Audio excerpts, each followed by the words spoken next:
Pursuing the Long Count, Episode 10.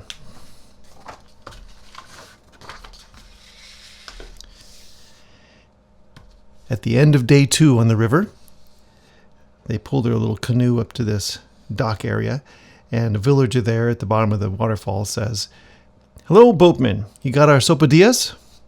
Boatman says, "Ahoy, villager," because that's what boatmen talk like. "These two is traveling on to Temple City. Can you put 'em up tonight?"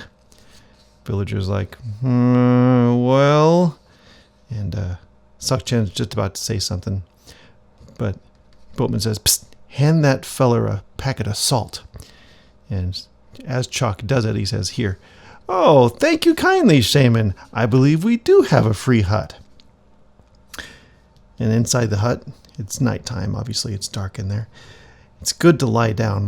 My arms feel like rotten logs," says Sakchen. And Chalk says, "How many cacao nibs are in this package, do you think?" "I don't know. You better get to sleep," he says, yawning. He's still clutching that little packet of cacao nibs. Anyway, the boatman says tomorrow will be easier for us. The river above the falls is slow and deep. And they still both fall asleep. And then the morning of the last day on the river, the boatman says, "Thanks for delivering my cacao shipment, shaman." And Chalk says, "No problem," as he heads off up into the forest. "Don't forget this packet of salt to pay the ferryman at the top of the falls." He hands it to Sakchen. "Which way to the top of the falls? I can't even see them from here." Boatman says, "Just follow the path through the forest. It takes you around the falls." Sakchen says, "Thank you, boatman." And here is a little drawing of the path that they took from the village down there at the bottom through the forest to the top. And there they are. There's Chalk and there's Sakchen.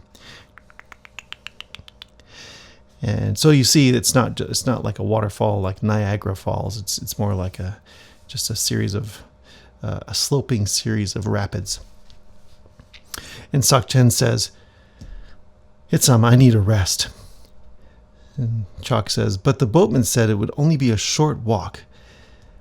"I know, but this cacao is heavy. The path isn't that steep. I wonder if we have gotten around the falls yet." And Chalk says, pointing over there, "They're over there through the trees. Hear that hiss? See the mist coming through the forest?" When the path ended, the travelers emerged suddenly from the forest on the bank of a silky green river, and down that way is the falls. Some waterfall. It's more like a set of steep rapids, as if I had just said that. As if I had written this. So here they are at a little landing, and there's another little landing across the way. And they can see out over the horizon there, over the falls. It's still pretty high enough so they can see to the east. "Never been to the top of the forest before. I wonder where our village is." And Chalk says, "That away." "But we need to go that away. Where's the ferryman supposed to pick us up?" "Look, there's a boat across the river. I bet the ferryman's over there having a late breakfast. Should I whack on this log to get his attention?" "Yep." So they whack on it, bonk, bonk, bonk, and the guy says, "I'm coming." So he's way over there where that rope is tied to the tree.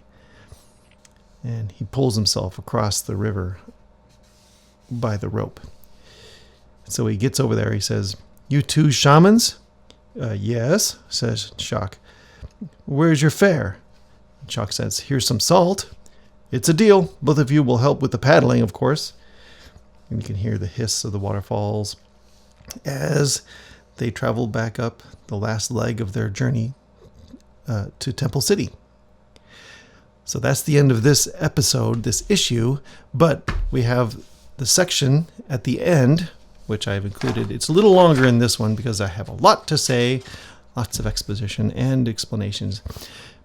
My section called "What We Know for Sure." Right before that, you see my my invitation to watch for the next issue of Rain God Returns, entitled The Stone Wasp Nest of Temple City. So I'm going to go through this, and then the next maybe couple videos, I'll go through the rest of what we know for sure. Because it's interesting, and it's something I couldn't include in the book in this format. And I think it's important, because a lot of people think that the Mayans were ancient culture that lived long ago and made mysterious things, and now they're gone. But it's much deeper than that, and it's a current culture that has developed from that. And our culture has developed from it in many ways. So this page is the pronunciation guide, and I'll just read it for you. Although no one has heard an ancient Maya speak, linguists have come up with educated guesses about the pronunciation of the sounds represented by the glyphs carved and painted on ruins. I include these only for your interest, because if you're anything like me, your own speech habits will override the proper usage as you read the text to yourself. And that is just fine. As you have heard me say matate and all this other stuff like shotl, this is just how I've decided to read it to you over the internet.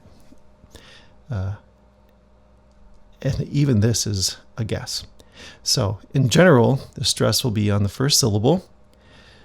The CH with an accent is a glottalized consonant, which is a different sound and different letter than ch without the apostrophe. It doesn't have a parallel in English, so just try to imagine itching the back of your mouth with your tongue while you say k, as in I'm trying to say because the glottal is back here, back behind the tongue.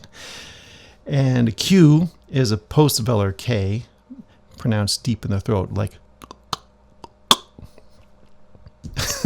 try it yourself. It's hard. So pronounced O as in the word bold, E as in let, I as in machine, A as in father, C as in can, CH as in church, which is different from the H as in his, J as in Bach, K as in keen, U as in zoo, TS as in knights, X as in she, as in shotl, and Z as in sight. So here are some glyphs that I have copied from a book into this, and you can see that the author of the book has named these. Each one of these is an A, right? So the context differs with the glyphs that are surrounding it. These two are O, there's an H, two L's, an X, an X. I don't know what that is. I never knew what that was. There's a KU and a CU, and the next page will explain a little bit more about this stuff, but I'm going to wait until next time to pull the page over. So please come next week to this channel and let me read you some more. Thank you for listening and watching.